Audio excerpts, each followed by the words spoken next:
read my mind. Peace, everybody. I'm here with my brother, Minister Dawud. We're just having an open conversation today on this Sunday morning. Say what's up, bro. What's up, y'all? Brother Minister Dawud, hanging out with one of my favorite people on the planet, Mr. Holipsism. Let's see what we're gonna get into. Yeah, man. We were just saying it, and we both had the same thought that this is something. It's so funny. This is something that we talked about doing, but we were talking about doing it on Blog Talk. Right. Now this is much easier, and we'll probably have more of these conversations now. It's so easy to set up. No doubt. So that's beautiful. Word. Make sure you're muted on the show page, because then it's getting an echo. On the show page, let me see.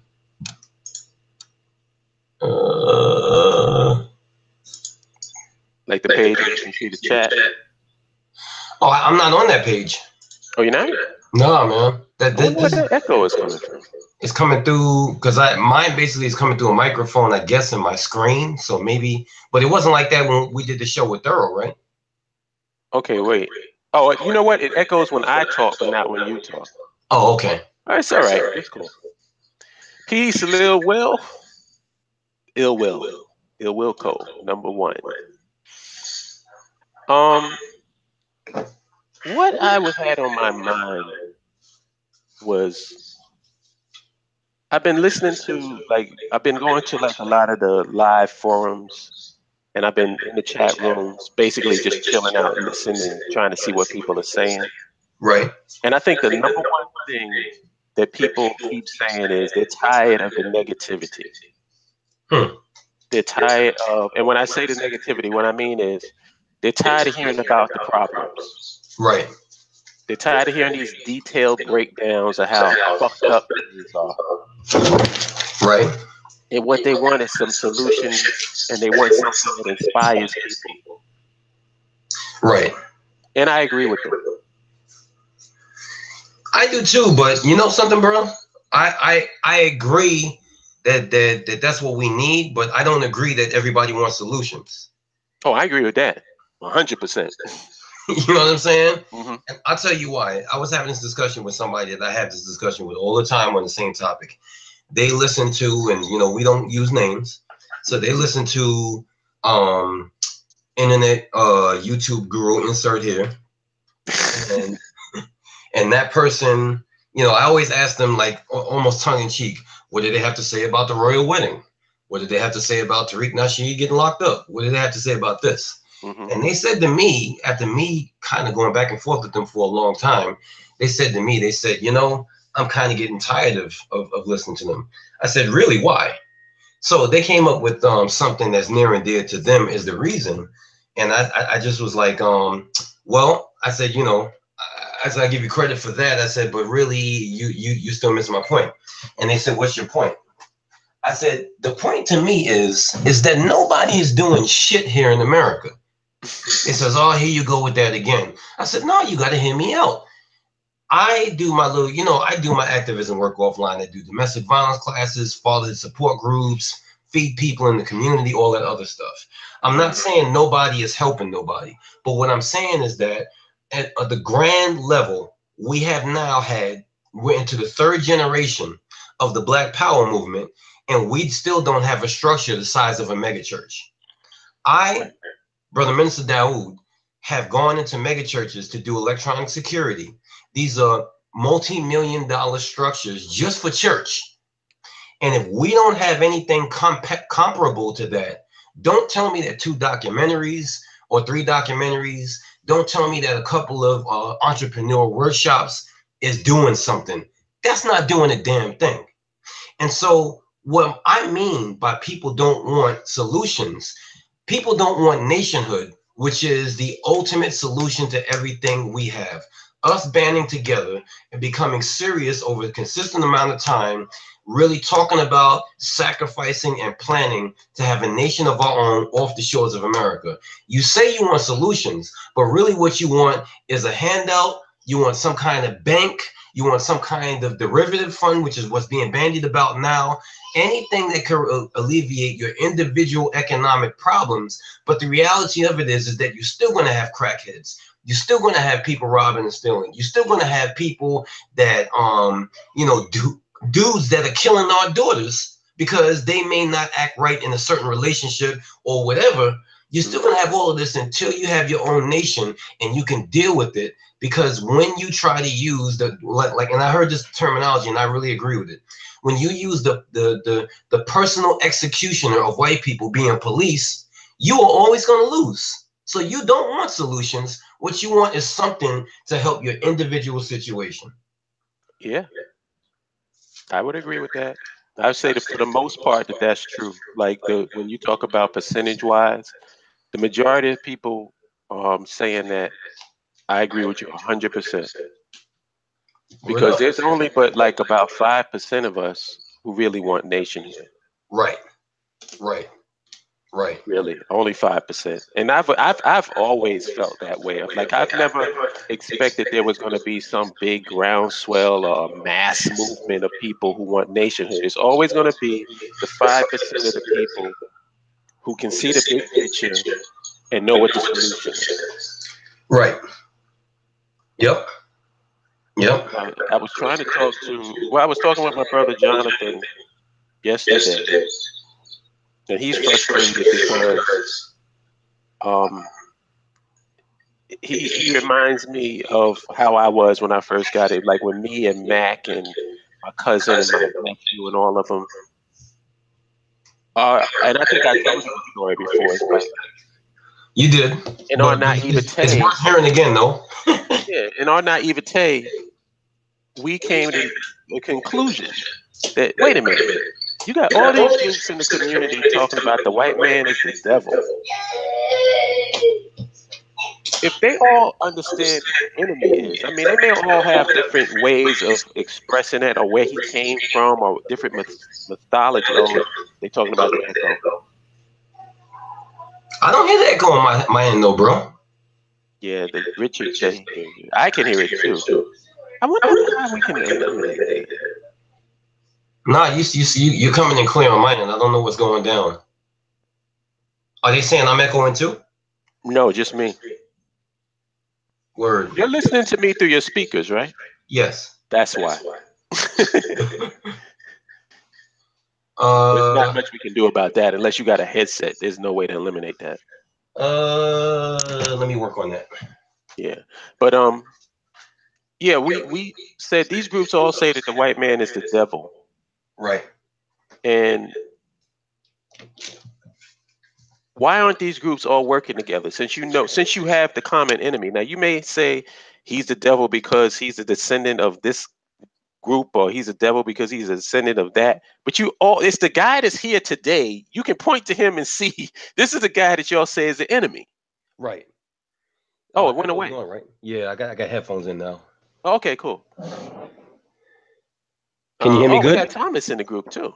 Word. Thomas, what up, Thomas? Peace, Thomas. That's that dude right there. Yes, that's my boy. Word up.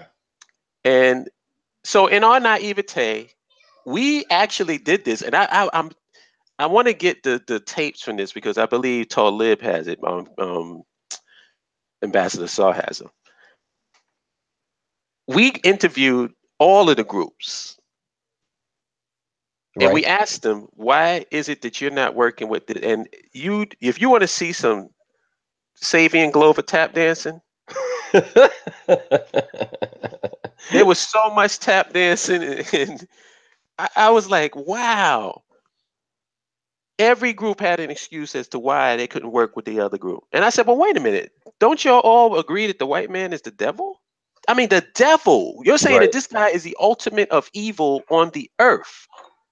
And you can't work with your brothers to overcome that? It's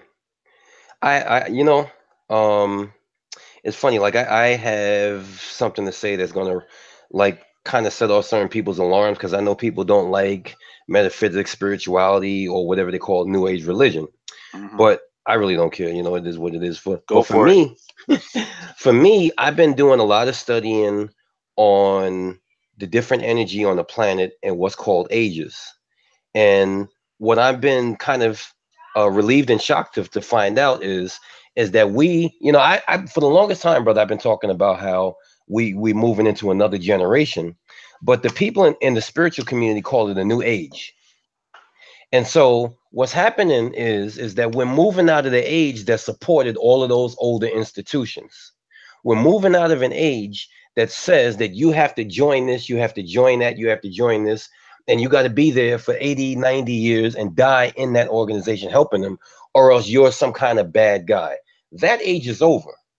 And now we're moving into an age where it supports more intellectualism, it supports more you know, it supports more spirituality, it supports more introspectivism, and it helps people to become a great individual, but also be a part of the whole.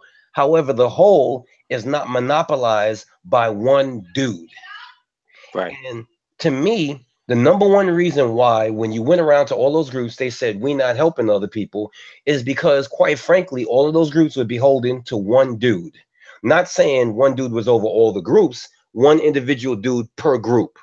So, you know, this organization had this one dude, that organization had that one dude. And the funny thing about all of these organizations, or most of them from the second generation, is that they all had laws, rules, and regulations that the head of those groups was not following. Mm-hmm. And so for me, what I find, because I came under a man named Minslin with X, and we refer to him as the Honorable Minslin with X, and proper Hassan Rasul Muhammad. He was a man that did not limit us to, you got to be this way, you got to be that way, you got to be this way. And he always encouraged us to be freer. And he said, cut out a vision for yourself. To me, where we are today is you can be a Christian, you can be a Muslim, you can be a brother of Kemetic spirituality, you could be a person even of voodoo. But if you agree that Black people should have their own nation and you're a Black nationalist, you should come under what they call the Aquarian age. And some of you would say that's Greek or whatever. I really don't give a damn. You should be able to access those free air energies, and you should be able to work with one another. To me, we are always getting into trouble when we try to revert back to institutionalized thought, which is, if you don't agree with this particular institution, I can't mess with you. That's to me where it's all going.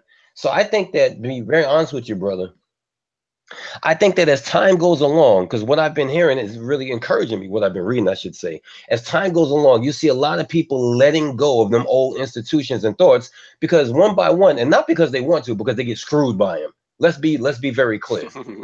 You know what I'm saying? Somehow you promised you was going to get paid, you didn't get paid.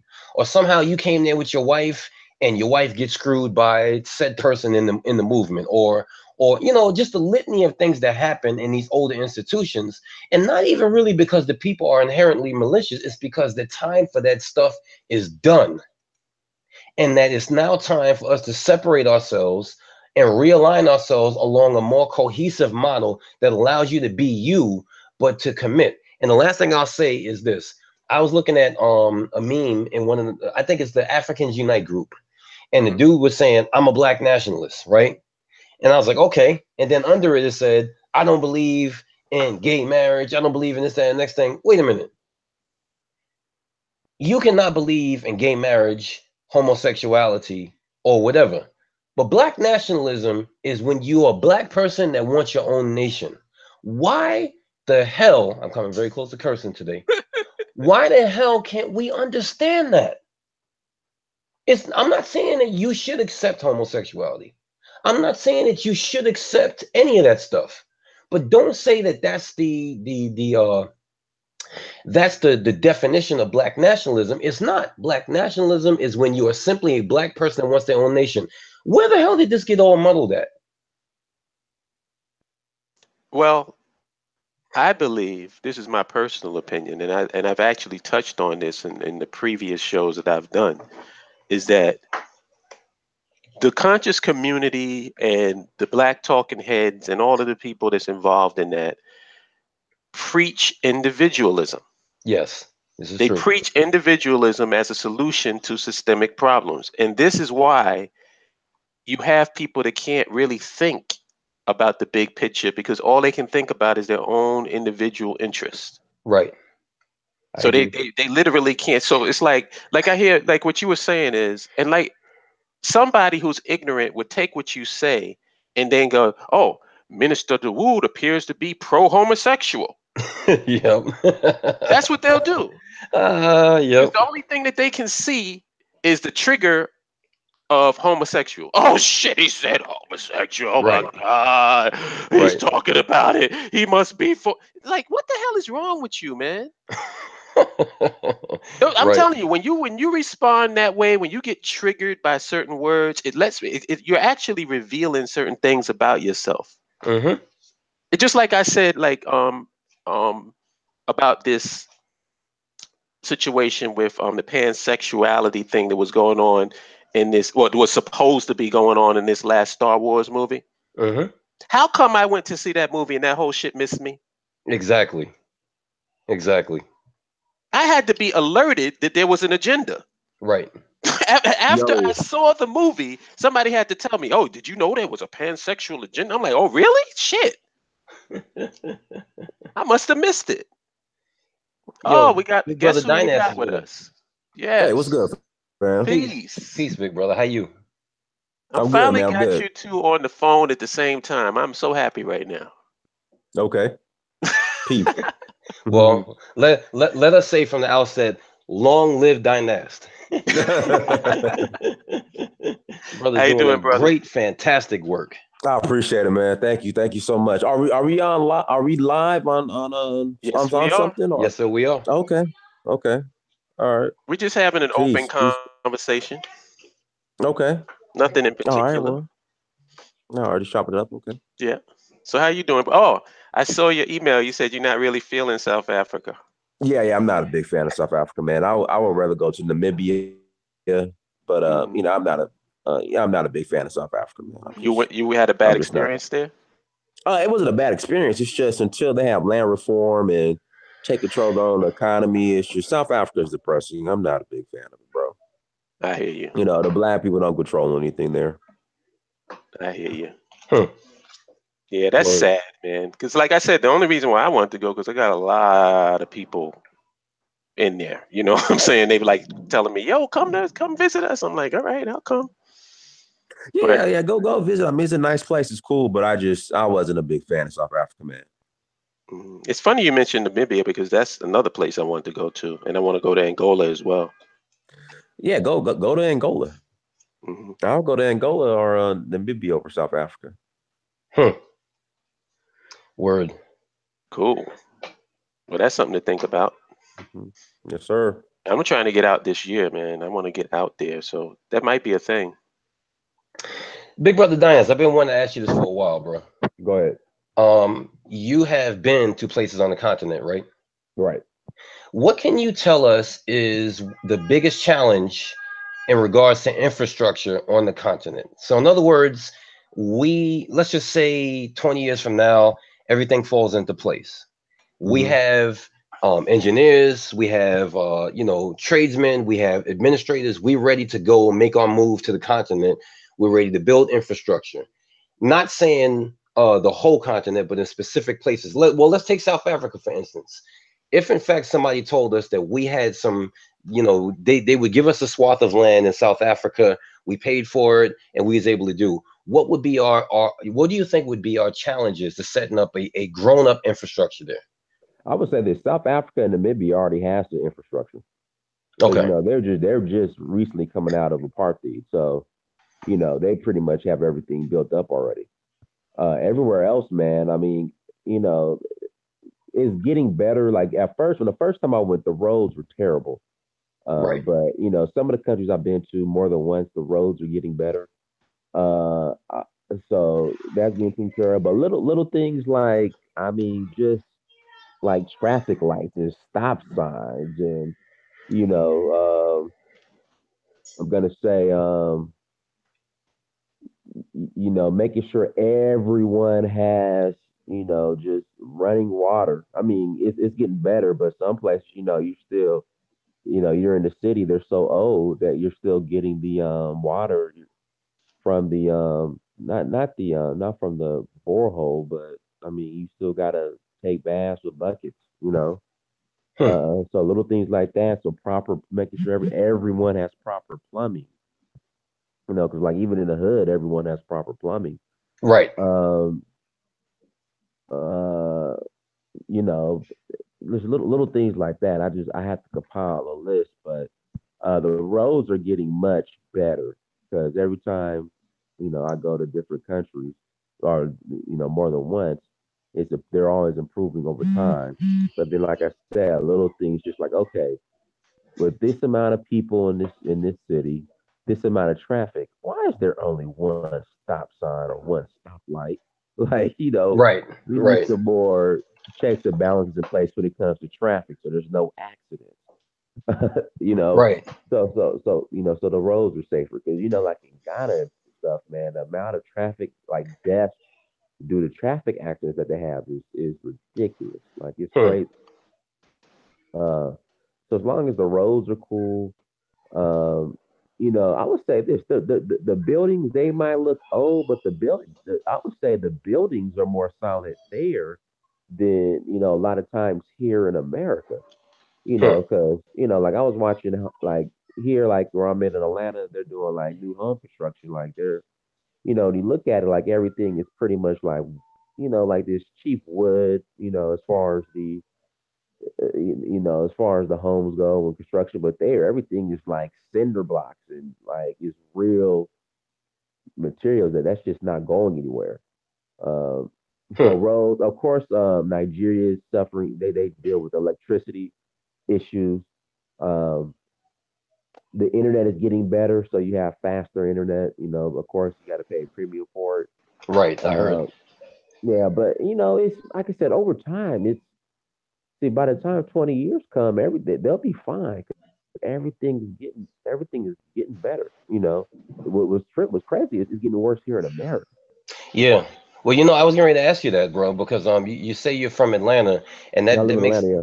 well, you're inland. I'm sorry, but Mm-hmm. that brings up an interesting question. Like, of course, you know, I have my offline life, and I do what I do, and I'm connected to a lot of people professionally that's in Atlanta, and they make it seem like all I see is all of these brand and business conferences going on in Atlanta. Right, So right.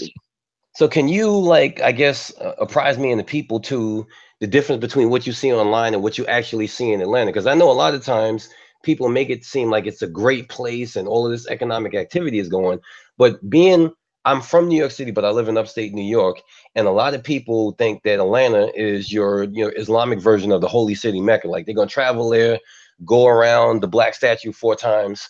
You know what I'm saying? And and they're gonna be rich, and they black ass be back here within a year and a half talking about, oh my god, it wasn't what I thought it was. So please, give us the difference between the perception and reality. I would say this: Atlanta is the last stand. Is going to be the last stand for Black people in America. It's a wrap for us in California. I mean, you know what's going on in New York? It's almost a wrap. Oh, it's a wrap. Atlanta. Yeah, okay, it's a wrap.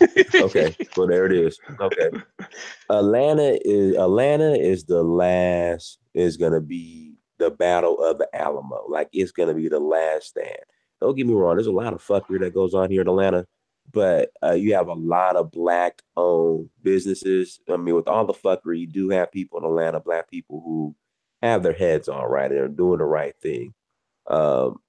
So Atlanta's a good place. I can't really complain, man. I mean, it has this, you know, we have the busiest airport in the world.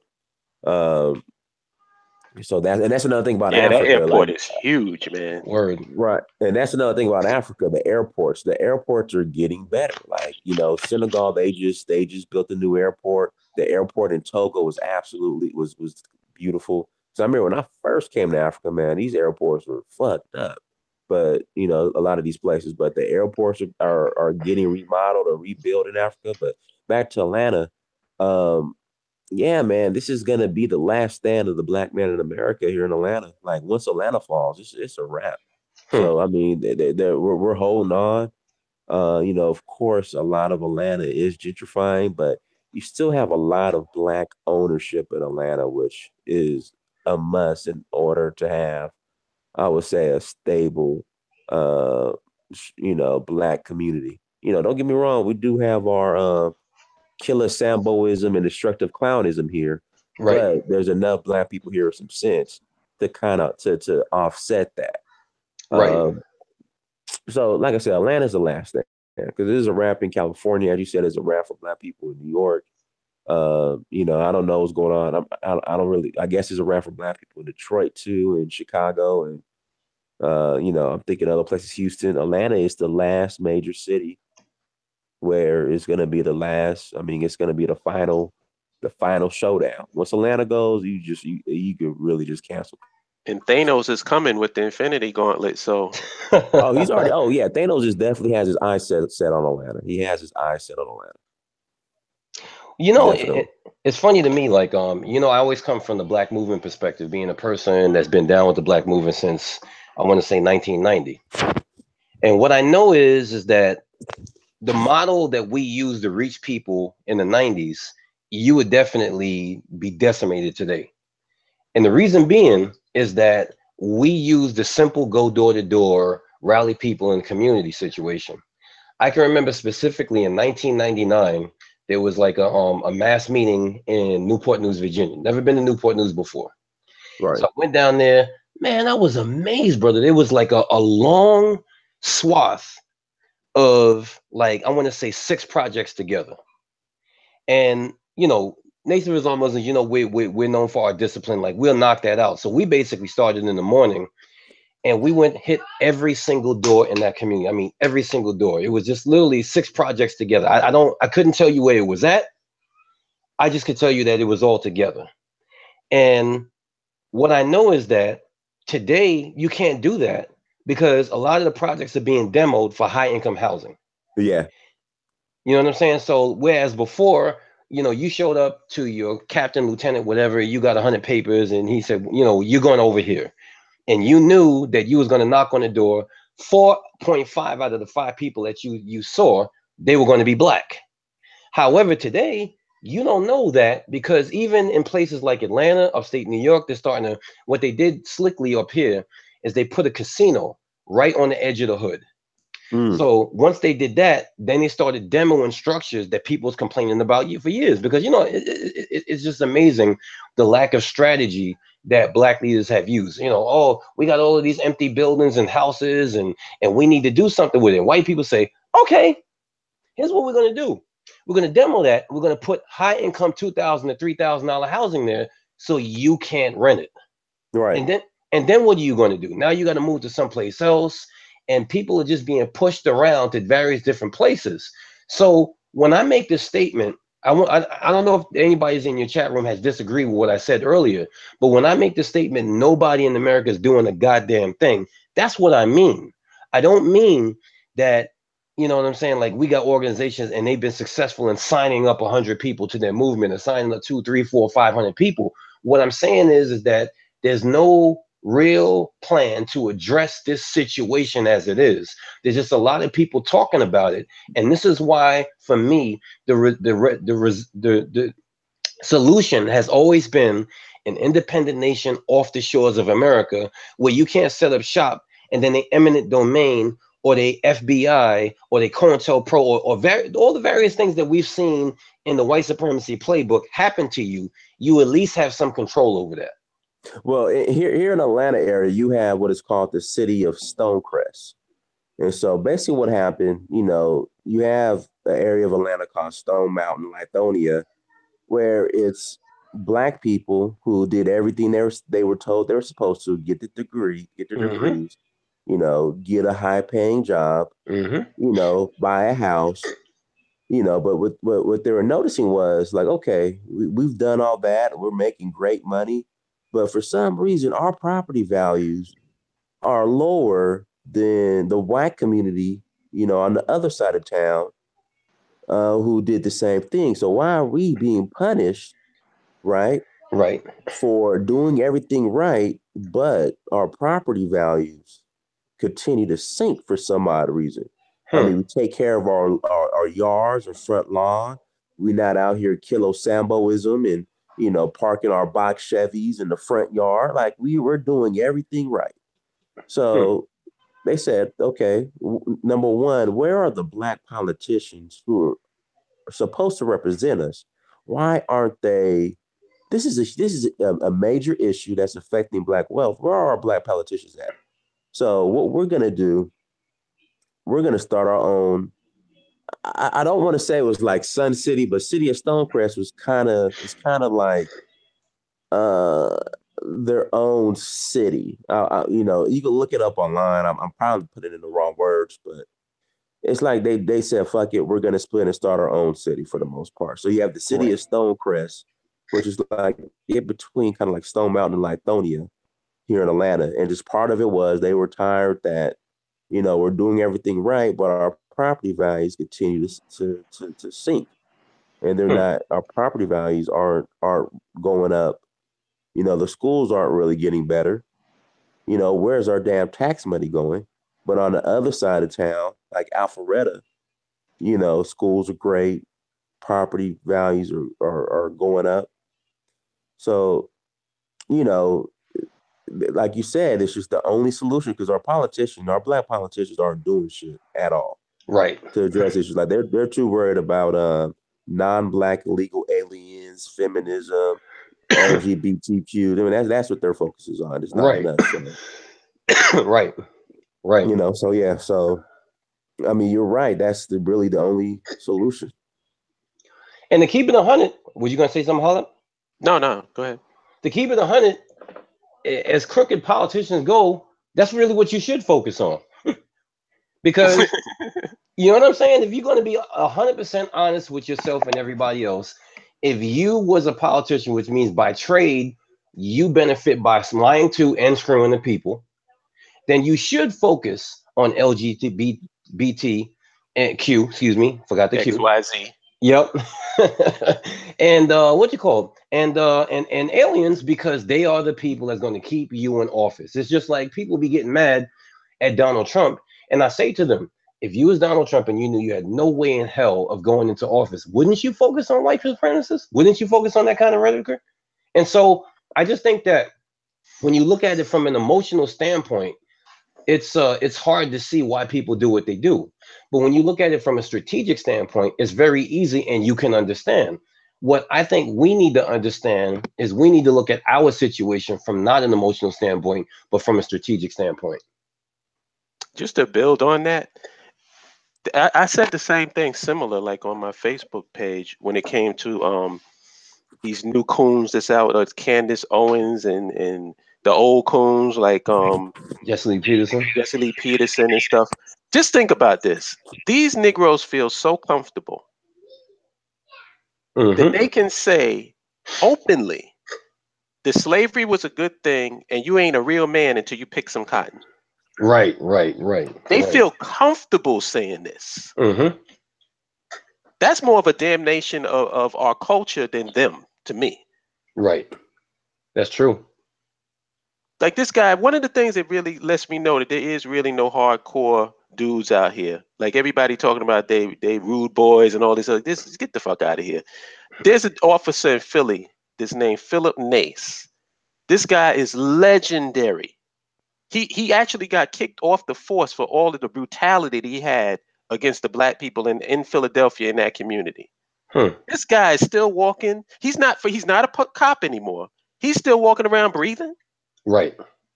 And George Zimmerman. But you a hard rock. If Holip stare at you wrong, you're ready to kill me and my entire family. This guy he's brutalized your people for decades, and he's still walking around sipping his tea and eating his cornflakes in the morning. So get out my face with that hardcore bullshit. It's like Black folks always seem to accept everything in their personal life and the situation that they're dealing with without even questioning it. But when we come to talking about power, then now all of a sudden you got all these checkpoints and stuff that you got to go. I can't get down unless this and this. And this. Yep. It's crazy to me. But you'll accept every shit sandwich that the white man gives you.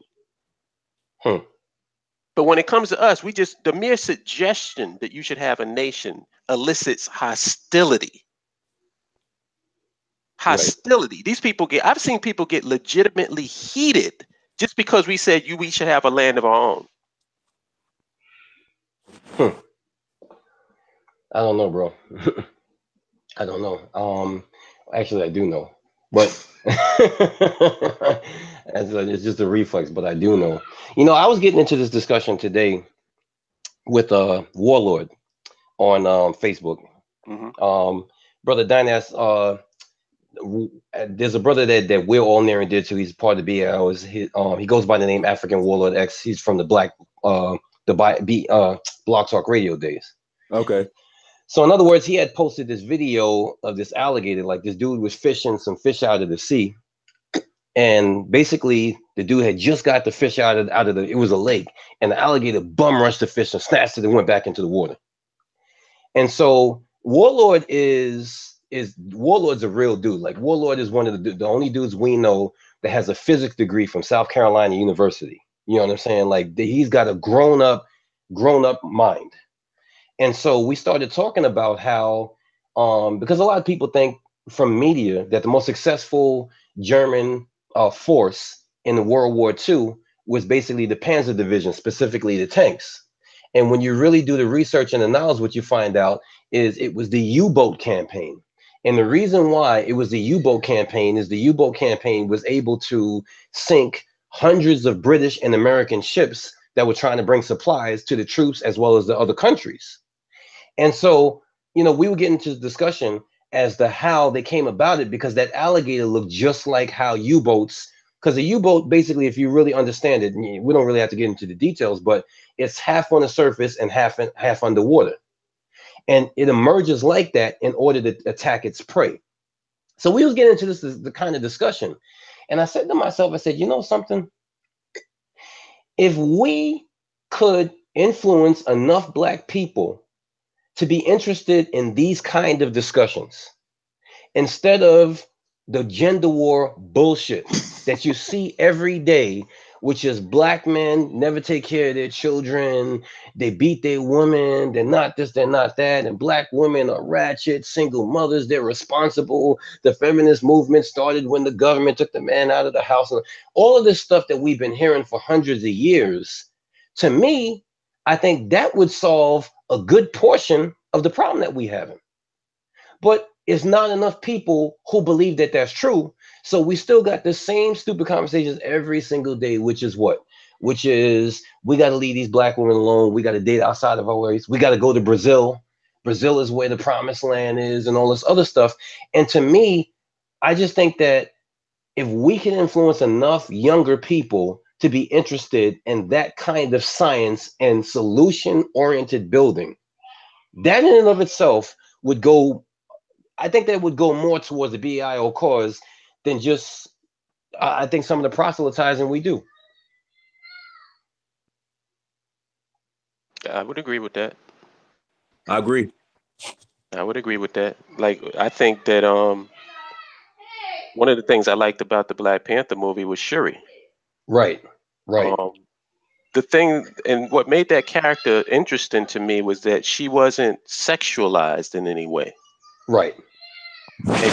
And she was interested in science. You know what I mean? Right. And people thought she was cool. And it's weird to see that type of representation, because everything is sexualized. Right. Indeed, bro. Everything. They even had to make Harriet Tubman into a hot chick. Right. Yep. I mean, did you see that travesty? Oh God. Yeah, with your boy Russ Simmons. Oh Lord. You talk about bubble, boy. I did a video on that when I came out. I said, you are living in a bubble and you got a bunch of ass kissers around you where there's nobody real enough to say, yo, Russell, what the fuck is wrong with you? Exactly. You didn't have one real Black person around you to look at you and say, are you kidding me? Mm-hmm. Because I first heard about that bullshit. He was on the Young Turks and he was describing it and breaking it down like this was great comedy. Man. Harriet Tubman's sex tape? Really? Oh yeah, I remember that now. Yep. anyway. Oh yeah. Oh yeah. Well, it's funny. The ancestors have a funny way of working because look at Russell Simmons now. Right. Yeah. Yeah. Yep. Yeah. One thing I did say, like, I guess it was kind of like a backhanded way of defending him. I've said, well, if the Me Too movement is accusing Russell Simmons of harassing a woman, then he's innocent. Why you say that? I just leave it at that. Oh my God. Oh man. So, what is the newest objections to nationhood this week? It's been the same ones, It's been Nothing new, Dynast? Yeah, nothing new. The same. They just recycle them, the same ones over. Your dude, Duke of York, man. Oh my God, this guy had me tripping. I was on your last show. Kala went into this thing about how he was pointing out how in Europe, if you want to take a tram throughout Europe, you can do that. Right. Because the infrastructure is in place. And he was saying, wouldn't it be great if we could have that in Africa? And Duke of York, in his brilliant, infinite mind, says, "What are you a train engineer, Kala?" I'm like, nigga, that's what you got out of the statement. Oh my God. So now look at what they're setting up. And I've touched on this before. Anytime you bring up something, I have to be a master. So if I talk about bridges, if I ain't built the bridge, then I need to shut the fuck up. Right. Instead of hiring the right person, just exactly. Bring it up. But you can't even talk about it, Dynast. You can't, like, if you mention, well, wouldn't it be great if we had a state-of-the-art irrigation system? Well, have you built the irrigation system, brother? So everything that we mention as a solution, I have to be a master in that field, or else it's totally invalid. Well, you got to remember though, bro, and I experienced this a lot. I experienced this a lot actually in the hood. You got to remember that if you're a guy that is into certain things and another guy is not into those things, they feel instantly threatened. So in other words, like if you're okay, so say for instance, you're Holip, you're into movie production and things like that, and the science of movie production. And the dude is just basically drinking his Budweiser, going to work, doing his 9 to 5, coming home, sitting on, grabbing his crotch, flexing his balls and watching the NBA finals. Right. When he sees you go into the nuance of movie production, that makes him totally frightened and feel less than a man. So he automatically has to try to attack you with some strawman argument to bring you back down to his level, which is, are you a trained engineer? You ain't gonna make it, man. You know how many people doing that, man. You ain't gonna make it, man. Exactly. You ain't gonna make it. Exactly. Exactly. So for me, that's really what that is, if I was to say anything, because, being a little guy, I've always used my mind more than I've had to use my hands, even though I've used my hands, obviously. You know what I'm saying? And I've always encountered this kind of mind with that. I've always encountered, dude who is interested in one or two stupid things. And whenever you start talking, they say, oh, this dude is just talking to him, so speak. No, dude, I'm actually well-read, and I like talking about what I read about. And if you can't hang out, shut the hell up. And then maybe, we'll bring you to speed eventually instead of trying to hate on it. And that's what I think a lot of these nationhood detractors are about. They're hearing something that was quiet back in the 90s and is now loud. And they're trying to suppress it because they spent all of this time. It's like this. If you spend a lot of time in my industry, for instance, which is electronic security, everything pretty much is going two ways. It's going Wi-Fi, and it's also going connected home. The people who have ran wires to devices for so many years are totally afraid of Wi-Fi and connected home because it's not their skill set. So instead of trying to remember, and robotics, by the way, and so instead of trying to learn Wi-Fi, wireless internet, wireless communications, and robot protocol, they're trying to hate on it and say, this is stupid, it's never going to work, it's too much noise in the air, all this other stuff. Let me tell you something. Wireless devices is the future, perioso. I don't care what you try to do. It's the future. Running wires to things is the thing of the past. And in 20 years, I think that power will be wireless. So in other words, there will be a mechanism that can shoot a certain amount of voltage to devices without harming human beings, and it will eliminate the need for wires. I don't know if that's going to happen in 20 years, but I know we're going to get close because they already got wireless robots doing guard tours in places, and you see it in all the magazines. I think it's going to happen sooner than 20 years, much sooner. I would tend to agree with you. I just have to see the affordability of it. You know what I'm saying? So I think that I think you're right as far as high commercial and high end government. But as far as like in your home, like, you know, if you own a 2-family house or whatever, it's going to take a while to reach that. And that's why all of the big companies are battling feverishly for the residential market, because they understand that they're going to be priced out of the they're going to be priced out of the high commercial market. And it goes into something that I know both of you are near and dear to. Whenever you compete against white people and you are strong intellect and you study what you believe in, or you study what you eat from, he sees you as competitively advantaged over him because he doesn't like to study and really do any kind of hard work. We can all agree on that, right? Yep. So therefore, he's got to do something to cut you out of the market, because he does not want to do any hard work. And he comes on all of his YouTube shows about money and tells you that. Why are you using your own money and why are you working hard? That's the prevailing message.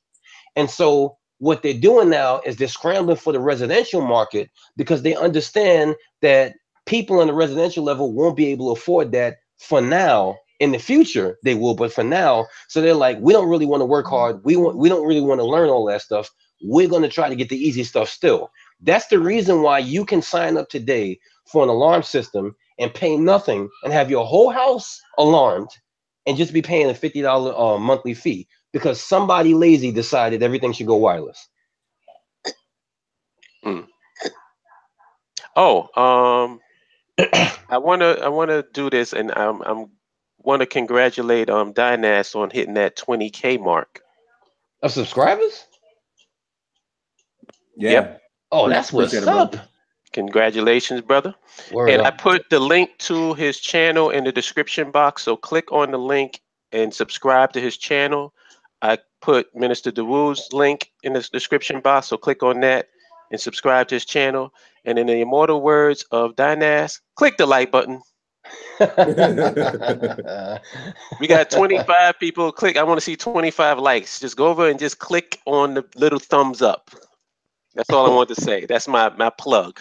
Go ahead. Yeah, you know what that reminds me of? That reminds me of that show we did where you talked about 100 tongues. Oh yeah. Oh man, we won't introduce that concept on this show. Get the likes up, y'all. Get the likes up. So Dynast, I meant to ask you, how long have you been doing the YouTube thing? Bro, I've been consistent, like really consistent this past I would say year, like really consistent. Like I started my page in 2012, but all I would do was just post some videos from when I traveled to Africa, but I wouldn't really, do, how people vlog or have open conversations like we're having right now. I started getting consistent with it last year, like, making sure I try to do something at least every week and, interviewing people and streaming live. So on it, like really, really consistently, I would say the last year and a half. Well, that's good, man. You're doing great work. And when I first saw you, I said, wait a minute, this dude is for real. Like, because you can just tell simply by the titles where the person's mentality is at. Right. And I said, no clown is talking about this stuff. Right. So obviously, I listen and I'm like, yo, subscribed and make sure I hit the bell button so I can be alerted when you upload your content, because you actually are leading the pack right now. No doubt. How did you kind of find out about the BAIO, brother? You know what? What happened? Now hold up. Do you know Professor Davis? I don't think Probably so. Not. I know Kala does. So Professor Davis sent me a video on Liberia, and it was Kala Genesis speaking, and Kala was bringing that fire. And so I said, man, I gotta reach out to this guy, Kala Genesis. So I reached out to him, and shit, we've been connected ever since. Yeah, okay. Kala's a good brother, man, and Kala is the Liberia expert. Whenever I forgot the video. Liberia, I go right to Kala. I forgot the video, man. The exact video he was on, man. But he was dropping that shit. I was like, God damn, who was this? So I was like, let me reach out to Kala. And he's got a book about it. I got his book right here. Yep, I got his book too. Me too. And I think Naret just got his book, I believe. Yeah, Naret. Peace, Naret. Hey, shout out to Naret. Shout out to Naret, everybody in the chat room. Thank you for the support. Give her some support too. Go to her channel and subscribe. Oh, in Naret, she has a channel? Yeah. Everybody got a YouTube channel. It's just that some people don't put content on it, but okay. I always go, like when I get a person who is subscribed to me, I just go and subscribe to their channel, whether they got content or not. Okay. Just to show support. Well, listen, y'all, I got to get ready to bounce. I guess eventually we're supposed to do that show. What is the end game, right? Yeah. Whenever you guys are ready, just let me know, man. Okay. I mean, I will more likely than not have some time Monday night because I don't really do nothing Monday night. So that's fine. After 7, after 7, I'll be down. If y'all want to create it, I definitely commit to that. You got to work that night though, Holip, right? Yeah, but if it's at 7, I can go to sleep early and just do it. You know, it depends. 7:30 is safe because I got this fatherhood support group that I do Monday night. I do my domestic violence class Tuesdays and Wednesdays. I do my fatherhood support group Monday and Thursday, but the one on Monday ends at 7 o'clock. So, so tomorrow 7:30. Yes, sir. Yes, sir. Okay. All right, let's do it. I'm down. Let's do it. Yo, great to be on the call with you, big brother. We all love and appreciate what you're doing in the BAIO. I want you to know that. All right, man. No problem, brother. Thank you. No doubt. All right. Peace, minister. Peace, big brother. Much love. Peace. Yo, Dynast, were you planning on doing a show? Yeah, I wanted to do a show. Yeah. When were you planning on doing it? I mean, shoot, we could do it here in the next 30 minutes. Okay. What was it going to be about? I mean, I really love to get Kala on it, but Kala brought up yesterday. It was what did he say? It's not neo-colonialism, it's neo-Negroism. Ah, okay. You know how we blame neo-colonialism on everything?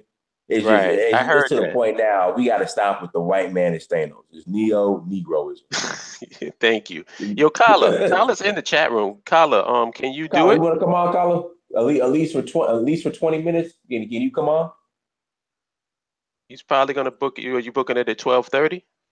I mean, yeah. I just wanted to do it because I mean, we got to talk about this because in fact, Malo and Yahoo brought up something. There was a guy in Uganda that came up with like an electric car or a car that charges without electricity, and he's out of Zimbabwe, I believe. He got absolutely no support, and now he's here in America. So. It's just the brain drain that's going on in Africa, and we can't blame that on neo-colonialism. That's just straight neo-coonerism. Kala says he can't do it because he's doing too much running around today. Okay. Kala, is it cool if we do the show? Me and the brother Holip? Well, you know what? I wouldn't want to do that because it's his. He did. Yeah, that's what I'm saying. Yeah. I wanted. He wanted to do it on Wednesday. Okay, we'll do it Wednesday. That's cool. We'll do it Wednesday. But let's do a show though, Holip. Let's do something. We'll find something to do. Give me. All right. So book it and just send me the link.